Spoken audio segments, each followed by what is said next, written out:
The brief background of myself is predominantly family upbringing, agnostic with Christian overtones. Agnostic in the sense that God was indirectly referred to, but really seen as being too far or too distant or unknowable to you or in your life. And really the Christian overtones were simply coming from school education with scripture lessons or family gatherings at weddings or funerals in churches. This is when I started to work at a school at Greystanes. It was an intensive English centre for students first coming into the country, refugees. And it was their exposure to Australia and the Australian education system. And I found these Muslim students to be very different from the limited exposure at that point in time that I'd had to other students teaching them. They were polite, they were well-mannered, eager to learn. They didn't see school as an imposition, they were keen. The older boys, particularly the older Afghani boys, they seemed to take a bit of an interest in me and were asking me lots of questions about, what did I believe? Was I a Christian, a non-believer, this, that, always questioning me. And so I just thought, out of curiosity, I thought, okay, I'll see what this Islam is, just for my own knowledge, nothing more than this. So I borrowed a copy of the Quran from one of the brothers.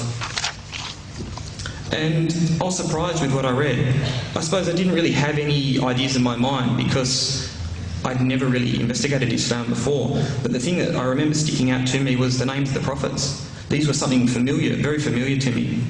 And what I found out to be later, the core tenet about one God only.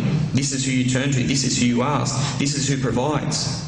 This was very rational, very sensible, very accessible for me. And so I thought, well, I don't know, maybe I'd taken a bit of a bait or something like this. I wanted to find out more. Still, just curious, but my curiosity was growing.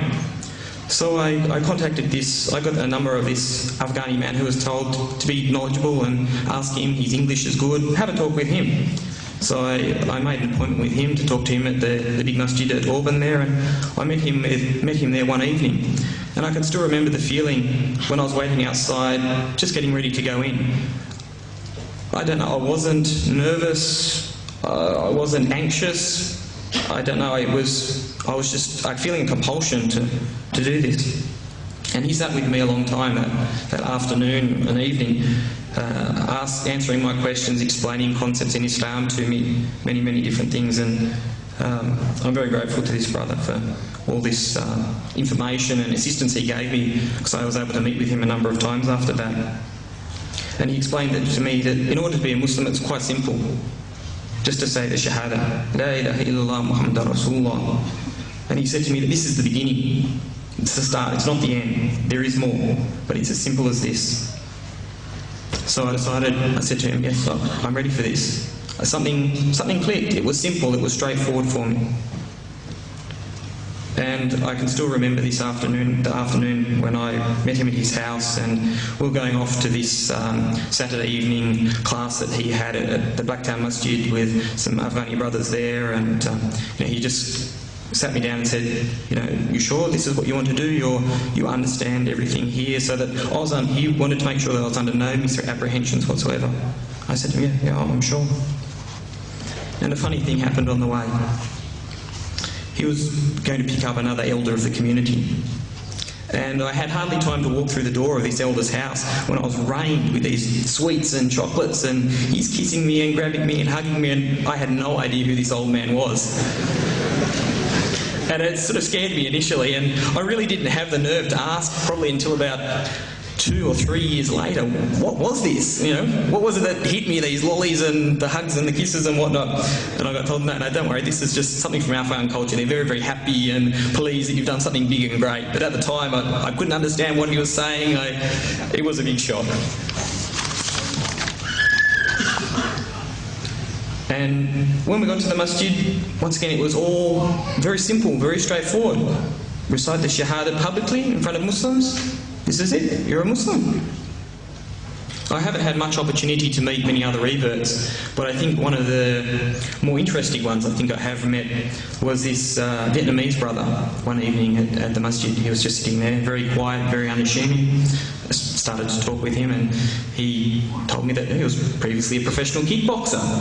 I thought, oh, okay, this is I'll just be very, very nice to you and talk very politely. And he seemed so quiet, and I wouldn't have ever guessed this from him. And we saw the same thing, how did you come to Islam? How did you come to Islam? This, that. And he was telling me that before, when he wasn't a Muslim, he was in his big major professional bout he was in. And after the bout, he finished and he lost, and it was this Afghani brother he'd fought, another professional kickboxer. And he was commenting to him, how his skill was and his endurance in the fight and this, that. And the brother said to him simply, "It's not me, it's just something from Allah." And this really, apparently, it's just shocked him, because I think the impression he had before was most other fighters really said, it's all me, it's all my skill, it's all this. And apparently that's what led him to investigate further. But in conclusion, to any of the guests, if we have any, or if you can advise your non-Muslim friends that if they're really interested in Islam, don't judge Islam by the Muslims. Look and investigate Islam. Keep your mind and your heart open. Keep it sincere. Read about Islam from reputable sources, not just from anywhere. And don't delay. If the inclination is there and you feel it, go, because Allah might never give this opportunity to you again. There's no guarantee. And also, when they embrace Islam, be there for them, or direct them on to people who can give them a community that they can link onto and be comfortable with, who they can ask questions to, socialise with, do all these sort of things so they feel comfortable, because they're developing a new Islamic identity and their iman is slowly growing.